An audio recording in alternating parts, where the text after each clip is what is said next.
ఒక్క మంచి మాట. అప్పు చేయకూడదు. అప్పు చేయని వాడు అధిక సంపన్నుడు.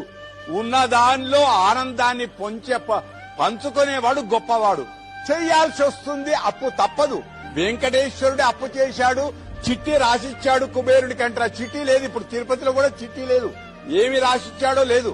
కానీ అప్పు చేయడం ఎంత చేస్తున్నావో అంతకంటే ఎక్కువ సంపాదించాలి. బండి కొనడం గొప్ప కాదు, బండికి ఉండే పెట్రోలుకు డబ్బులైనా నువ్వు సంపాదించగలుగుతావా? భార్యను పెళ్లి చేసుకోవడం గొప్ప కాదు, పెళ్లి చేసుకున్న భార్యను పోషిస్తావా? నగ ఇస్తావా? దండ కొనిస్తావా? 3 దండ అంటే గజం దండ కొనిస్తే భార్య ఉప్పొంగుతుంది. అప్పు తీసుకున్నవానికి వెంటనే 2 రోజుల ముందే అప్పు తీరితే ఆనందపడతాడు. కనుక మంచి రోజుల్లో అప్పు తీసుకుందాం, మంచి రోజుల కంటే ముందే అప్పు తీర్పేద్దాం.